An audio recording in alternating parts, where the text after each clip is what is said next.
প্রিয় শিক্ষার্থীবৃন্দ, আশা করি তোমরা ভালো আছো। আমি ভালো আছি। আজকের ভিডিওতে রইল ভারতের স্বাধীনতা সম্পর্কিত কিছু জিকে কোশ্চেন।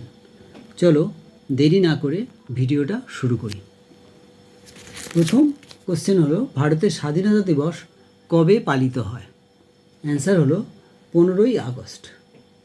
পরের কোশ্চেন, 2026 স্বাধীনতা দিবস কততম স্বাধীনতা দিবস? অ্যান্সার হলো 80তম। পরের কোশ্চেন, স্বাধীন ভারতের প্রথম প্রধানমন্ত্রী কে ছিলেন? অ্যান্সার হলো জওহরলাল নেহেরু। পরের কোশ্চেন, স্বাধীনতা দিবসে ভারতের প্রধানমন্ত্রী কোথায় জাতীয় পতাকা উত্তোলন করেন? অ্যান্সার হলো লাল কেল্লা।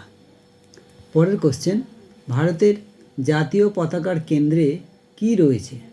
অ্যান্সার হলো অশোক চক্র। পরের কোশ্চেন, অশোক চক্রে কটি কাঁটা বা শালকা রয়েছে? অ্যান্সার হলো 24টি। পরের কোশ্চেন, ভারতের জাতীয় পতাকা সাধারণভাবে কী নামে পরিচিত? অ্যান্সার হলো তিরঙ্গা। পরের কোশ্চেন, ভারতের জাতীয় সঙ্গীতের রচয়িতা কে?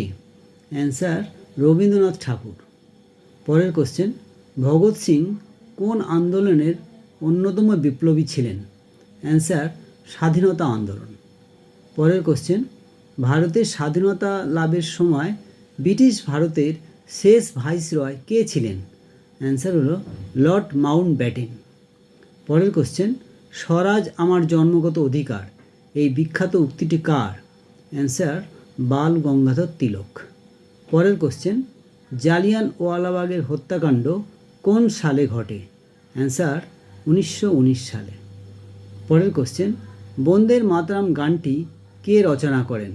অ্যান্সার হলো বঙ্কিমচন্দ্র চট্টোপাধ্যায়। পরের কোশ্চেন, দান্ডি অভিযান কোন সালে শুরু হয়? অ্যান্সার হলো 1930 সালে। পরের কোশ্চেন, তোমরা আমাকে রক্ত দাও আমি তোমাদের স্বাধীনতা দেব উক্তিটি কার? অ্যান্সার হলো নেতাজি সুভাষচন্দ্র বসু। এইরকম ভিডিও পেতে আমার এই ভিডিওটাকে সাবস্ক্রাইব করবে। ধন্যবাদ।